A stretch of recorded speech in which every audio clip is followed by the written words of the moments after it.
അപ്പോൾ ഇന്നത്തെ വീഡിയോ എൻ്റെ ഫസ്റ്റ് ഫ്ലൈറ്റിൻ്റെ എക്സ്പീരിയൻസ് ആയാലോ ഗൈസ്. അങ്ങനെ ടെർമിനൽ 1-നുള്ളിലേക്ക് കയറി ബാഗ് ചെക്ക് ഇൻ ചെയ്ത് ബോർഡിംഗ് പാസും വാങ്ങി ഞാൻ നേരെ ലോഞ്ചിലേക്ക് പോയി. അവിടുന്ന് ഒരു ദോശയകത്താക്കി നേരെ വിട്ടു ഗേറ്റ് നമ്പറിലേക്ക്. അവിടുന്ന് അങ്ങോട്ടുള്ളതെല്ലാം ഭയങ്കര മനോഹരമായിരുന്നു. ഈ ബസ്സിലിരുന്ന് ഇങ്ങനെ പോകുമ്പോൾ ഫ്ലൈറ്റുകൾ ഇങ്ങനെ നിരന്ന് കിടക്കുന്ന കാണാൻ ഭയങ്കര രസമായിരുന്നു. ഏതൊക്കെയോ വഴികളിലൂടെ കറങ്ങി അവസാനം എൻ്റെ ഫ്ലൈറ്റിനടുത്ത് ഞാൻ വന്ന് ഇറങ്ങി. അങ്ങനെ ബോർഡിംഗ് പാസ് റീചെക്ക് ചെയ്തിട്ട് ഞാൻ നേരെ ഫ്ലൈറ്റിലേക്ക് കയറുവാണ്. എൻ്റെ മുഖത്തെ സന്തോഷം കണ്ടില്ലേ ഗൈസ്, ഞാൻ എത്ര ഹാപ്പി ആയിരുന്നു. First experience is the best experience എന്നാണല്ലോ. അതുകൊണ്ട് എക്സ്പീരിയൻസിന് ഒട്ടും കുറവ് വരാതിരിക്കാൻ വേണ്ടിയിട്ട് വിൻഡോ സൈഡ് തന്നെയാണ് കേട്ടോ ബുക്ക് ചെയ്തിരുന്നത്. ഇതങ്ങനെ എപ്പോഴും കാണാൻ കിട്ടുന്ന ചാൻസ് ഒന്നും അല്ലല്ലോ ഗൈസ്, അതുകൊണ്ട് ഞാൻ മുതലെടുത്ത്.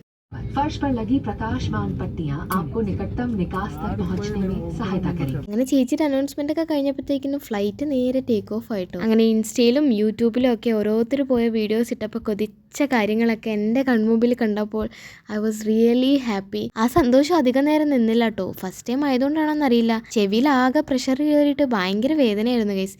എനിക്കിതിന്ന് എങ്ങനെയെങ്കിലും ഒന്ന് ഇറങ്ങിപ്പോയാൽ മതി എന്നുള്ളതായി.